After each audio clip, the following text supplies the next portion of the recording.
Hey guys, Professor Bill, Comic Book University, and Von Freeze. This is a one-shot tie-in to the Curse of the White Knight. It's like an interlude for the Curse of the White Knight series, but it's genuinely just anything with the White Knight presents, Batman White Knight presents, because Victor Freeze was actually introduced in the previous volume also, so there's that. This is indeed a DC Black Label. Aside from the fact that it deals with a rather touchy subject, nothing special about it, but it's still fantastic. It's still amazing. I love this book. I'm going to tell you 5 things about this awesome book after we talk about the people who made this book. So we have got on script, Sean Murphy. On art, Klaus Janson. Colors and the color covers, the cover colors, you get what I'm saying, Matt Hollingsworth. Letters and wall design. Main cover, Sean Murphy and Matt Hollingsworth, and a variant cover by Klaus Janson with Matt Hollingsworth. Matt Hollingsworth, man, like the real superstar here, doing the colors. Anyway, let's get to my number 1 on this list, and that is Nazis. You know, it seems almost juvenile nowadays. Be like, oh, geez, Victor Von Freeze's dad is a Nazi. How original. No, it works. Plus, you think about the pronunciation of his name. Yeah, makes sense. I dug this. I actually really dug this. All right? I genuinely enjoyed the idea. Because at first, I was literally thinking, oh, come on, really? But you read it, and it works really well. Let's talk about number 2 on this list. And that is, Thomas Wayne can't work on his wife and pregnant child. Yeah, everybody who's ever watched any kind of medical drama on TV knows this, and yet they still see people making these mistakes.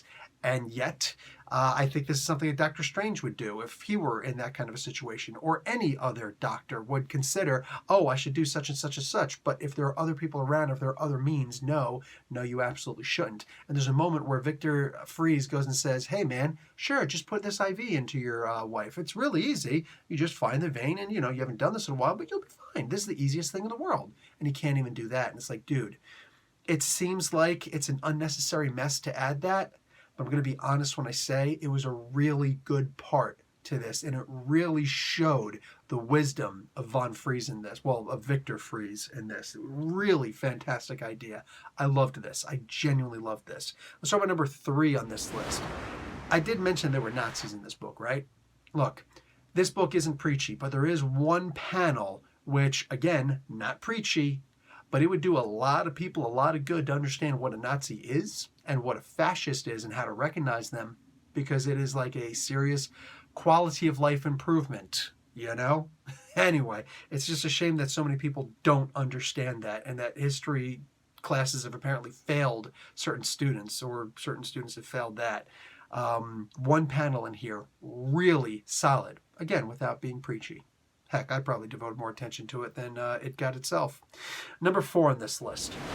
Freeze and Bruce's fathers are both kind of cool. And that pocket watch thing, that was awesome. I actually have a Batman pocket watch around here somewhere. I just don't remember where I could have sworn I had it up here someplace. I must have put it away. I was going to show you guys, but whatever. Maybe I'll see it on the second glance. But anyway, yeah, this was a really good moment. Again, this was one of those cool moments where it's like, damn, you see that, and it's not as funny as the Pulp Fiction pocket watch thing, but yeah, I think this is something that we should reference back to once in a while to see that relationship that Freeze and Bruce actually should have. I like this origin story in many ways better than the regular Nora story. Like Nora's, the love of his life and blah, blah, blah, all that other stuff that Bruce Timm created, right? It's a beautiful story. This is also a really beautiful story. And I dug on this. Speaking of pocket watch, just for the sake of conversation, because I was thinking about it, y'all know that on a pocket, yeah, that's my skin. Anyway, y'all know that, the pockets on jeans, you got the big pocket for your wallet and all that stuff.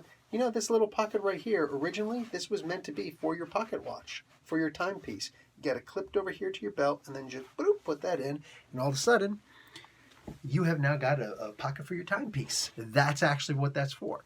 Next class, we'll get into the aglet. This is Comic Book University, not just a general class. So I'm on number 5 on this list.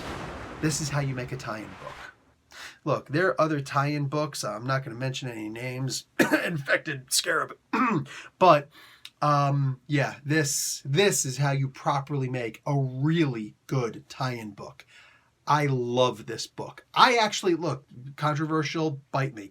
I like this tie-in book better than I like the current Curse of the White Knight series. All right, this volume 2 to the White Knight, because wow, this was just so good. This is going on a shelf. I'm gonna read this again. I'm telling you, man, Black Label is kicking it out the park. And I'm going to follow and get that ball every time, throw it back into play because, wow, this is good. This was a really good book. I enjoyed it. I think you guys will too. Professor Bill, Comic Book University. Class dismissed.